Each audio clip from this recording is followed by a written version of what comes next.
With me here in the studio is the executive producer of the Off the Grid documentary series, Alexandra Pauliat.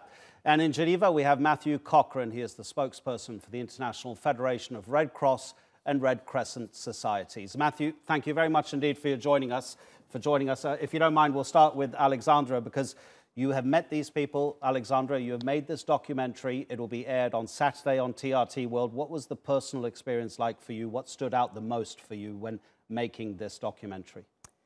Definitely the level of desperation where we found these people stuck into. We found out about this story, this dramatic rescue that we've been mentioning about, when we were actually in Tunisia in a refugee center, and we came across mainly women and children who had been rescued, taken in an emergency situation to Tunisia. I mean, they saved their life, managed to get them into the center, but then the rest of them, their families, their friends, basically made it on the other side to Sicily. We met them weeks later, and most of them didn't have any news. They didn't know whether their relatives were alive or dead. No one was really telling them what to do and how they could deal with the situation. And really, they were basically asking us how to deal with this situation. So we kind of decided to go on the other side to Italy and try to find out exactly what happened. We were lucky to meet up with the rescuer, the acquirers, and they told us what a dramatic rescue it was, that they literally had a minute or two to decide who was going to be put on this helicopter, who was in need of emergency treatment, and they didn't have time to think more about who was going to travel with them and what was going to happen afterwards. The thing is, I mean, it was a very quick decision, most probably the right one, but it's now taking months, if not years, to fix. Most of our viewers, most of us, will never meet this kind of person who makes the journey from various parts of Africa to come to North Africa to then make the journey to Europe. Did you get the impression that the people you met knew what to expect on the journey they were making? No. I had the feeling that these people, and most of the people we met, actually started the journey, I would say, at least 6 months or 7 months ago. So much before it became, all over the media or whatever. I think a lot of them have been basically cheated, let's put it that way, by smugglers who promised them that, okay, we will take you from Cameroon to Italy. It's going to be an easy one, an easy trip. That's how much it costs. They had no idea, most of them, of what was going to happen to them in Libya. And I think Libya is really most probably the most traumatic part of their journey. I haven't met a single woman who hasn't been raped. We haven't met a single man who hasn't been beaten or extorted. So they basically end up completely broken in Libya, and then they're basically put on these dinghy boats. We are not even boats, but kind of like coffins, if you ask me. Those boats can't make it to Italy. Their only hope is just to basically being rescued either by humanitarian ships or by international boats, but they can't make it. Let's pick that point up with Matthew.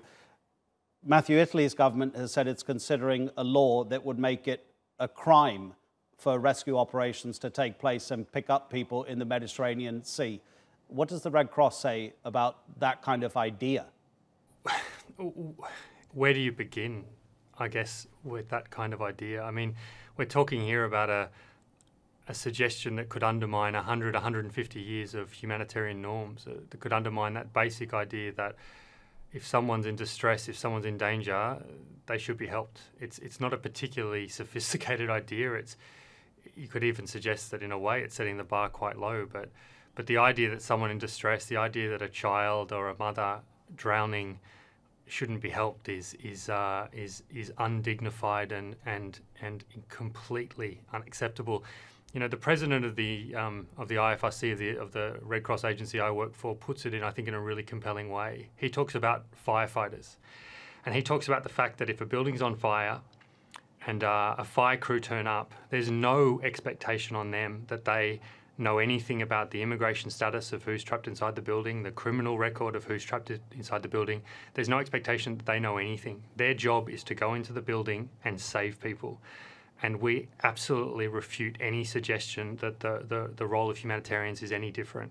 Our role, the role of NGOs on the Mediterranean, the role of NGOs around the world supporting vulnerable migrants is simply to save lives and to support people who are incredibly vulnerable. The stories that that your colleague just described, the experiences of women, the horrific experiences of women through the Sahara, the horrific experiences of men. This is completely unacceptable, and it's completely undignified for us as a civilization, I guess. It's scary to think that these are now discussions that are taking place. There are tens of thousands of unaccompanied minors all over Europe, Matthew. What can the Red Cross do to help reunifications of these minors with their families? How much assistance do you get? How much positive action do you find governments giving towards you as you try to do something? It varies from country to country, I would say, and from region to region, from context to context.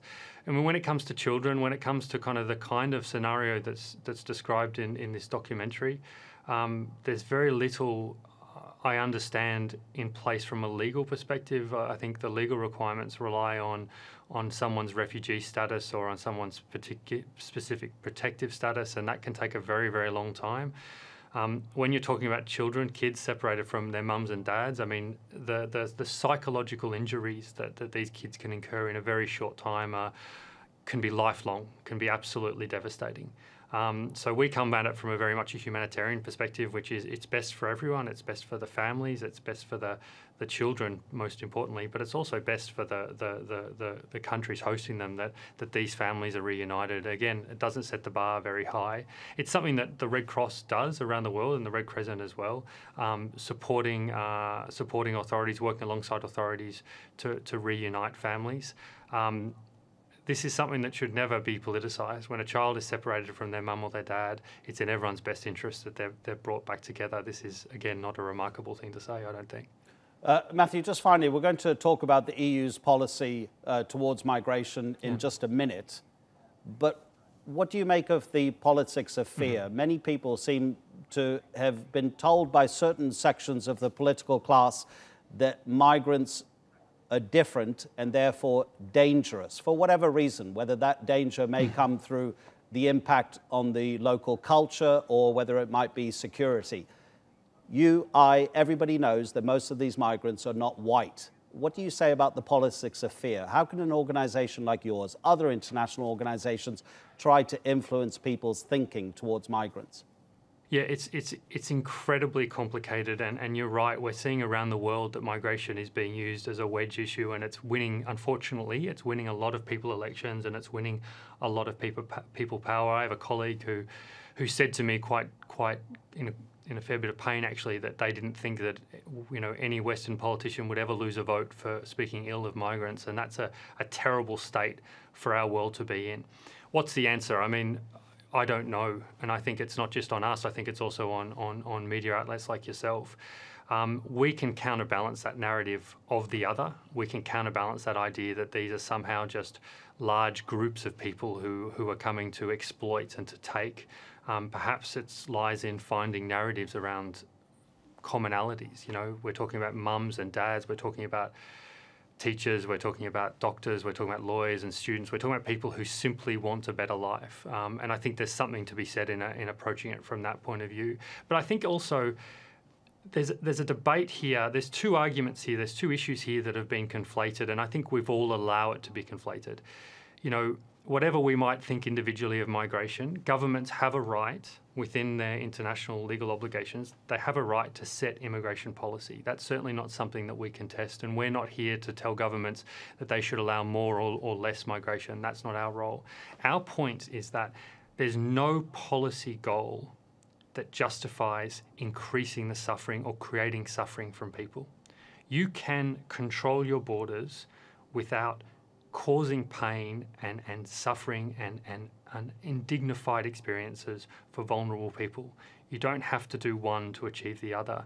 And I think within that message, we believe we can find common ground with a lot of people who might, for whatever reasons, feel uneasy about immigration, but feel very strongly about the dignity of the human being. And perhaps if we can focus on building common ground around that, we can turn the narrative away from the really awful and dangerous area it's in at the moment. Matthew Cochrane, thank you very much indeed for joining us on the Newsmakers. Alexandra, thank you very much indeed for coming in. Your program will air first Its first transmission Saturday, 19:30 GMT on TRT World. Thanks to both of you.